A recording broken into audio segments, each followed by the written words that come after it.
Di negara lain, mereka sudah bikin kajian-kajian di mana Republik Indonesia sudah dinyatakan tidak ada lagi tahun 2030. Mereka ramalkan kita ini bubar. Yang melihat Indonesia gelap itu siapa?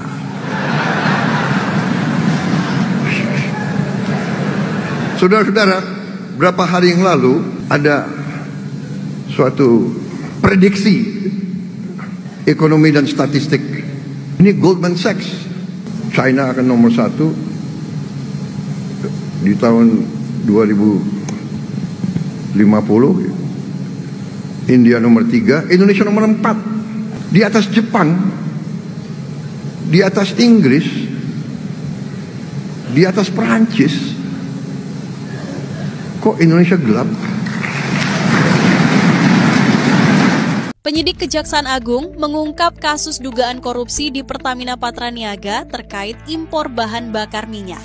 Tersangka utama, Direktur Pertamina Patraniaga Rifa Siahaan bersama beberapa pejabat lainnya diduga mengimpor BBM dengan kadar RON 90, setara Pertalite, namun dilaporkan sebagai RON 92, Pertamax. BBM tersebut kemudian dioplos untuk mencapai standar Pertamax, praktik yang tidak diperbolehkan. Selain itu, terdapat markup dalam kontrak pengiriman menyebabkan negara merugi hingga 193,7 triliun rupiah. Kasus ini menyoroti pentingnya pengawasan ketat dalam tata kelola impor dan distribusi BBM di Indonesia. Udah capek-capek beli Pertalite, suruh pakai aplikasi, belinya Pertamax, dapatnya Pertalite. Lu semua ternyata dibohong. Negara jangan berdagang dengan rakyatnya. Negara itu, kalau negara memandang rakyatnya sebagai konsumen, ya, itu rusak semua urusan. Nggak boleh. Negara tidak boleh memandang rakyat itu sebagai konsumen, bukan. Rakyat ini adalah pemilik negara yang membutuhkan negara bekerja untuk memajukan rakyatnya. Jadi kita bekerja di situ. Jadi bagi pemerintah itu tidak ada untung dan rugi kalau dengan rakyat. Dengan rakyat itu ada bermanfaat atau manfaatnya kurang. Jadi kita memberikan, ketika kita memberikan investasi di kesehatan, investasi pendidikan, investasi kebudayaan, tidak boleh kita mengatakan, wah ongkosnya terlalu mahal. Halo, Assalamualaikum warahmatullahi wabarakatuh. Apa kabar sahabat Hendris? Semoga sahabat Hendris dimanapun berada, tetap sehat, tetap semangat. Seperti biasa sahabat Hendris, welcome back to my YouTube channel, Hendris Media. Lagi dan lagi terulang kembali ucapan, statement, kritik, ide cerdas Pak Anies Baswedan itu mulai terbukti lagi guys ya. Satu persatu mulai terbukti. Dan mulai terbukti kebenarannya, ya, dari kasus demi kasus yang terjadi di Republik ini, dan yang sekarang lagi sangat ramai diperbincangkan dan viral di mana-mana, yaitu Pertamax, ya, yang dioplos. Apa bukti ucapan, kritik, ide cerdas Pak Anies Baswedan itu terbukti? Disimak sampai selesai ya. Kuasa Tuhan ya guys ya, mulai terungkap kebenaran. Tapi bagi kalian yang baru mampir ke channel YouTube Hendris Media ini, jangan lupa ya support channel ini dengan tekan tombol subscribe di bawah, like, komen, dan juga share ke media sosial sahabat Hendris semua. Oke? Thank you so much. Ya, ini sahabat Hendris, ini kan lagi rame nih ya kasus temuan dari Kejagung ya, Pertamax oplosan ya kan. Pertamax yang dijual oleh Pertamina itu diduga dioplos oleh petinggi Pertamina. Siapa namanya? Komen di bawah, kira-kira tahu siapa namanya guys? Komen guys ya. Nah, itu merugikan negara 100 sekian triliun. Nggak taunya sampai sekarang kabarnya bisa mencapai 900 triliun. Nah, bayangkan itu Pertamax ya, harganya kalau nggak salah 13 atau 14 ribu ya. Itu kan tidak banyak antrian. Pertalite 10.000 antri kan. Nah kadang-kadang kalau kita nggak mau ngantri, kita harus ke Pertamax biar nggak ngantri. Taunya sahabat Hendris, Pertamax itu diduga dioplos oleh oknum yang tidak bertanggung jawab di Pertamina ya. Nah, dan ini tentu jadi ramai banget, banyak sekali para influencer ya yang protes dengan kejadian seperti ini, karena korbannya itu banyak banget guys ya. Ya pantas saja itu motor sekarang bensinnya cepat habis, suaranya kok makin lama makin nggak enak gitu ya. Ya karena terjadi oplosan. Udah capek-capek beli Pertalite, suruh pakai aplikasi, belinya Pertamax, dapatnya Pertalite. Lu semua ternyata dibohong. Yang konsumsi Pertamax palsu, masyarakat, negara yang rugi. Lah kita ini dianggap apa? Kita ini konsumen. Lah kalau begini ceritanya apa bedanya gue ngantri Pertalite sama Pertamax? Pusing gue, heran, apa-apa serba salah. Dugaan kasusnya ruginya 193 triliun. Kalau beli Madrid dapat 2 biji. Capek banget kita nih, apa sebenarnya? Kopi.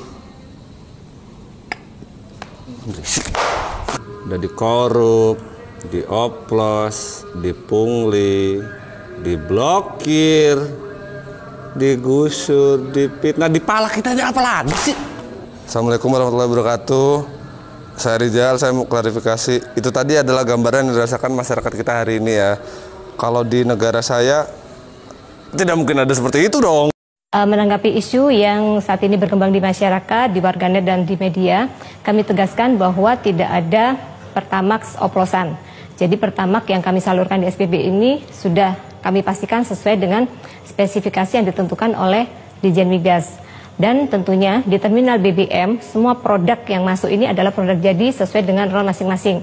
Jadi kalau Pertalite RON 90, Pertamax RON 92, dan Pertamax Turbo RON 98. Dan kalaupun ada treatment yang dilakukan di terminal BBM, ini sebetulnya bukan pengoplosan ya, tapi di sini tentu ada beberapa BBM yang mungkin datang tidak dengan warna, karena basicnya sebetulnya BBM ini tidak berwarna, sehingga diperlukan pewarnaan atau dayes ya, sehingga masyarakat mudah mengenali. Jadi sekali lagi kami tegaskan, ini bukanlah pengoplosan, tapi untuk meningkatkan performance. Dan kami himbau ke masyarakat untuk tidak perlu khawatir menggunakan produk Pertamax kami yang ada di SPBU. Karena itu tadi sudah melalui serangkaian uji kualitas yang cukup ketat, kemudian juga sudah memenuhi spesifikasi dari Ditjen Migas, dan tentunya dalam distribusinya pun ini terus diawasi oleh regulator, dalam hal ini adalah BPH Migas. Dan dari peristiwa ini Sahabat Henrys, akhirnya masyarakat mulai sadar, itu berbondong-bondong beralih ke sel. Nah, yang tadinya kan sel itu sepi guys ya. Nah sekarang masyarakat berbondong-bondong nih ngantri di sel. Inilah statement Pak Anies Baswedan kembali dibicarakan publik dan viral. Terbukti negara tidak berdagang dengan rakyatnya. Yuk kita simak statementnya di sini. Check it out. Assalamualaikum warahmatullahi wabarakatuh. Ibu bapak, saudara sebangsa yang saya cintai. Selama 1 tahun lebih kami berkeliling Indonesia, berjumpa dengan jutaan rakyat. Mereka datang bukan mengharap bayaran, mereka datang membawa harapan. Mereka menginginkan ada perubahan, kondisi hidup yang lebih baik, bisa lebih makmur. Orang tua yang di malam hari melihat anaknya tidur dalam kondisi miskin, dia melihat sambil membayangkan, akankah anak saya tetap miskin seperti ini kelak? Bisakah mereka hidup lebih baik? Kami berjuang untuk perubahan agar orang tua yang miskin itu bisa melihat anaknya tidur sambil berkata, syukur alhamdulillah, walau saya miskin, walau saya kelas menengah, tapi negara hadir untuk membantu anak saya punya masa depan yang cerah. Perjalanan ini perjalanan spiritual bagi kami. Setiap jabat tangan, setiap pelukan membawa pesan yang mereka sampaikan sebagai titip. Kami ingin Indonesia yang lebih baik, kami ingin Indonesia yang lebih adil. Dan kami tahu Tuhan yang Maha Kuasa, Allah Subhanahu wa Ta'ala, menginginkan kekuasaan yang welas asih, yang cinta kasih. Karena itu kami yakin bahwa Tuhan yang Maha Kuasa, Allah Subhanahu wa Ta'ala, akan memberikan kekuasaan pada yang dikehendaki. Qul yallahumma malikal mulki tu'ti mulka man tasya wa tanziul mulka mimman tasya. Bahwa Tuhan akan memberikan dan mencabut dari yang dikehendaki. Karena itu kami dalam berjuang menyadari betul cinta kasih, welas asih, ketulusan, keteguhan menjadi bagian dari perjuangan ini. Kami menemukan orang-orang yang bertugas di lapangan bersama kami, TNI, polisi, ASN, kepada mereka kami sampaikan rasa terima kasih yang luar biasa. Dan kami akan perhatikan mereka untuk bisa hidup lebih baik setiap tahunnya nanti. Kita juga menyaksikan ada yang menolak ini, yang hidup dari ketimpangan ini, yang justru merasakan kekuasaan dari ketimpangan ini. Itu yang akan kami lawan. Tapi kami tidak melawan dengan kebencian, kami tidak melawan dengan rasa ketidaksukaan. Kami akan membawa ini dengan spirit Surodiro Joyodiningrat, lebur dening pangastuti, bahwa segala angkara murka akan kalah oleh kebaikan. Merah putih di atas semuanya. Penghormatan kepada kebinekaan, penghormatan kepada persatuan akan mengantarkan kita, yang kita ikhtiarkan bersama-sama, menjadi Indonesia yang cerdas, sejahtera, sehat. Kesetaraan kesempatan bagi semua, itulah yang kami akan bawa. Setara bagi siapa? Laki perempuan, kaya miskin, kota desa, mereka yang berpendidikan umum, madrasah, pesantren, agama apapun, suku apapun. Dan kami akan tegaskan, negara tidak berdagang dengan rakyat, negara tidak pelit dengan rakyat, negara tidak berpaling dari yang papa, negara yang penuh cinta kasih kepada semuanya, negara yang hadir dengan perasaan yang halus, yang rahman, yang rohim, kepada semua, yang merangkul dengan perasaan cinta. Sebagai orang tua bagi anak-anaknya, sebagai abah bagi anak-anaknya semua, yang mencintai semua dengan sepenuh hati, memperhatikan yang paling bawah untuk meningkat kesejahteraannya. Agar apa? Yang di tengah terangkat. Bila yang di bawah terlupakan, yang di tengah pun akan terlupakan, terhimpit. Karena itu pesan yang kami bawa adalah pesan negara yang menyayangi, negara yang welas asih, dan negara yang membereskan soal ketimpangan, negara yang membereskan soal ketidakadilan, membesarkan yang kecil tanpa mengecilkan yang besar, menguatkan yang lemah tanpa melemahkan yang kuat. Mari katong lakukan perubahan. Terima kasih. Assalamualaikum warahmatullahi wabarakatuh. Negara tidak boleh berhitung untung rugi, karena negara tidak berdagang dengan rakyatnya. Sulawesi yang kita semua tahu sebagai surganya kakao dunia. Kalau kita lihat di dalam data, ada negara Pantai Gading dan Ghana, produsen biji kakao nomor 1 dan nomor 2. Nomor 3-nya adalah Indonesia. Indonesia adalah produsen terbesar. Dan di mana itu? Di Sulawesi Selatan, di Sulawesi Tengah, di Sulawesi Tenggara, di Sulawesi Barat. 75% dari produksi nasional kakao ada di tempat ini. Tetapi 80% dari produknya diekspor ke luar negeri, 20% baru domestik, dan 85% dari ekspor itu dalam bentuk intermediate, bukan dalam bentuk finished good. Kami memandang ini contoh bagaimana pengintegrasian perekonomian, perluasan lapangan pekerjaan di berbagai wilayah adalah dengan kita melakukan yang biasa disebut dengan istilah reindustrialisasi. Melakukan industrialisasi lagi di tempat yang selama ini terlewatkan. Kita dorong reindustrialisasi. Mengapa ini perlu didorong ke depan? Kita sudah melakukan fase awal industrialisasi mayoritas di Jawa dan beberapa kota besar di Indonesia. Tetapi fase ini kita membutuhkan untuk mendorong industrialisasi di tempat yang lebih luas. Dan kalau kita taruh potret Sulawesi, maka kita akan ketemu dengan potensi kekayaan alam yang luar biasa. Yang ini harus dimanfaatkan dengan kita membangun industrinya dari hulu sampai ke hilir. Dan bila itu bisa dilakukan di berbagai wilayah di seluruh Indonesia, maka kita akan bisa menyaksikan gerakan perekonomian yang merata di berbagai wilayah. Bukan merata karena subsidi dari pusat, tapi merata karena industri-industri bertumbuhan di seluruh wilayah Indonesia. Dan ini membutuhkan dukungan. Dukungannya apa?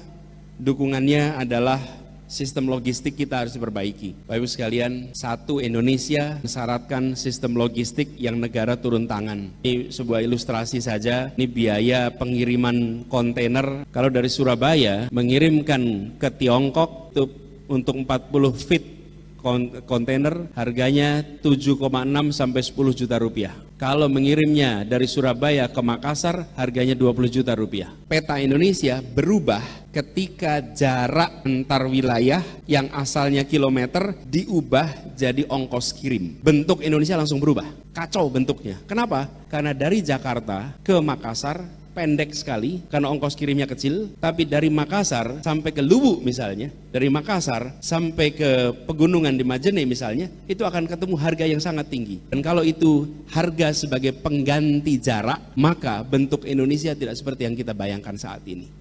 Kita harus mengembalikan agar Indonesia itu satu dengan cara negara hadir mengkoreksi sistem logistik agar kegiatan usaha bisa berjalan dengan baik di seluruh wilayah Indonesia. Ini potret hari ini tidak boleh diteruskan. Kalau kita berbicara satu, dan negara harus hadir, negara harus memberikan alokasi anggaran yang cukup agar kegiatan logistik berjalan sampai skala ekonominya terpenuhi. Ketika economy of scale belum muncul, maka negaralah yang mengeluarkan biayanya. Negara itu menjalankan konstitusi, dan konstitusinya mengatakan bahwa kita harus menghadirkan keadilan, itu konstitusinya. Jadi ketika kita berbicara tentang alokasi anggaran terkait sistem logistik, ini akan membuat perasaan kesetaraan di semua tempat. Logistik sistem kita tidak sederhana, tetapi bila tidak dikoreksi, ini akan membuat Indonesia kita sulit untuk merasakan satu Indonesia, satu perekonomian, satu kesejahteraan. Saya harus akui, ada di sini. Pak Jaya lihat saat Bung Karno meluncurkan usaha pemberantasan buta huruf tahun 48, ya, di alun-alun Jogja. Itu ada papan tulis besar. Lalu Bung Karno menulis di situ A I U E O gitu. Oke. Lalu 95% buta huruf. Iya, iya. Jadi ya harus dilancarkan gerakan. Itu banner di atasnya. Bannernya itu besar sekali. Tulisannya begini: bantulah usaha pemberantasan buta huruf. Coba kata pertamanya apa?